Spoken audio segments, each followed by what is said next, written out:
আমার মনে হয় প্রত্যেকেরই এই ভাইয়ের কথাগুলো শোনা উচিত এবং এদিকে একটু মনোযোগ দেওয়া উচিত।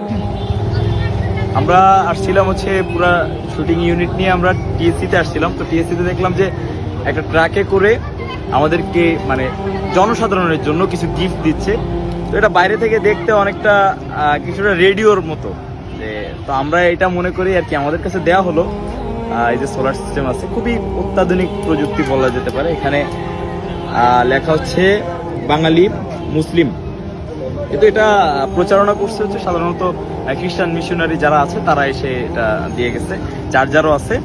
তো এটা যখন অন করি, এই যে অন করার পরে এখানে ইয়াহিয়া মরুভূমিতে গিয়ে লোকদের তরিকাবন্দি দিচ্ছিলেন এবং তবলিগ করছিলেন যেন লোকে গুনাহের মাফ পাওয়ার জন্য।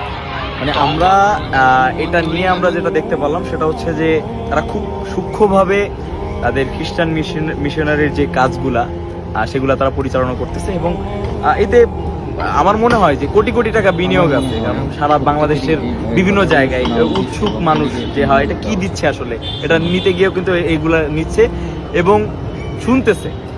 হ্যাঁ, আইডিয়াটা দারুণ। তবে এই আইডিয়াটা কিভাবে প্রচারিত হচ্ছে, ইহুদি এবং খ্রিস্টানরা কিভাবে মানে তাদের প্রচারণার যে বিষয়বস্তুগুলা এগুলা কিভাবে মানে কোত্থেকে ইয়া করে, এটা বাংলাদেশের মুসলমানদের আসলে শিক্ষা নেওয়া উচিত। আমরা বাংলাদেশের মুসলমানরা এখন কি করি, টুপি গোল পরবো না লম্বা পরতে হবে, পাঞ্জাবি হাঁটুর নিচ পর্যন্ত পড়তে হবে না, জুব্বা পড়তে হবে, মেসক করতে হবে না, ব্রাশ করতে হবে, এগুলা নিয়ে আমরা যখন পড়ে আসি তখন দেখেন যে তারা 90% মুসলমানের দেশে কিভাবে তাদের ধর্ম প্রচার করে যাচ্ছে এবং খুব ভালোভাবে। এখানে আমার মনে হয় যে 95% থেকে 100% মানুষই যারা মুসলমান তারা এটাকে নিচ্ছে এবং তারা শুনতেছে, পজিটিভলি অ্যাকসেপ্ট করতেছে এবং তারা নিজের অজান্তেই তারা কিন্তু বাইবেল শুনতেছে।